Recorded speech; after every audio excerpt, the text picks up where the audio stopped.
بسم الله الرحمن الرحيم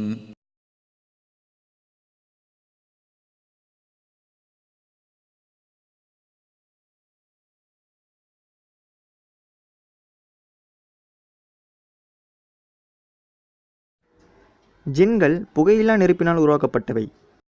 அதை நாம் நம்புகிறோம். என் அன்புக்குரிய சகோதர சகோதரிகளே, ஜின்கள் சாப்பிடும், குடிக்கும், திருமணம் செய்யும், குழந்தைகளும் பெற்றுக்கொள்ளும் நம்மை போல். நமக்கு அதுக்கும் பெருசாக எந்த வித்தியாசமும் இல்லை. சுபஹானல்லாஹ்.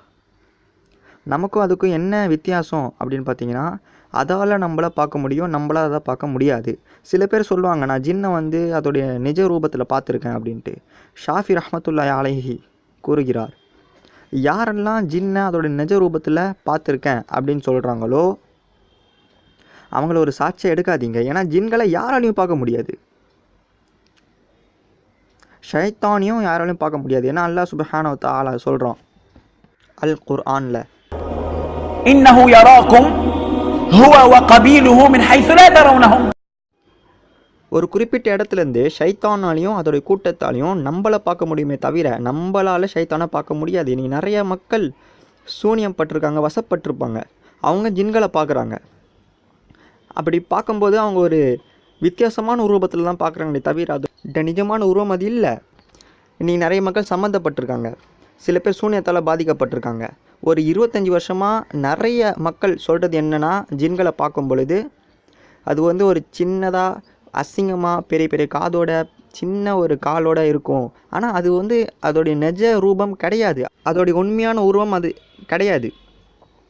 நம்ம எதுக்காக படைக்கப்பட்டோமோ அதே காரணத்துக்காக தான் ஜின்களும் படைக்கப்பட்டது. அல்லாஹ் சுப்ஹானஹு வ தஆலா சொல்கிறாரு, நிச்சயமாக நான் தான் உருவாக்கினேன். அல்லாஹ் சொல்கிறாரு ஜின். அதனால் ஜின் நமக்கு மனிதர்களுக்கு முன்னாடியே படைக்கப்பட்ட ஒரு படைப்பு. நமக்கு முன்னாடியே ஜின்கள்லாம் வந்துருச்சு. அதோடைய முக்கியமான நோக்கம் என்ன அப்படின்னு பார்த்தீங்கன்னா, ஜின்களும் சரி நம்மளும் சரி அல்லாஹ்வை வணங்கணும். அதுதான் முக்கியமான ஒரு நோக்கம். நம்மளுடைய முக்கியமான நோக்கம் என்ன? அல்லாஹ் நம்மளை படைத்ததே அவரை வணங்க மட்டும்தான். நம்மளையும் ஜின்களையும் படைத்ததே அவரை வணங்க தான். நம்ம நல்லவங்களாக இருந்தால் ஜின்கள் நல்ல ஜின்னாக இருந்தால் சொர்க்கத்துக்கு போகும், காஃபிராக இருந்தால் நரகத்துக்கு போகும். நம்மள மாதிரி தான்.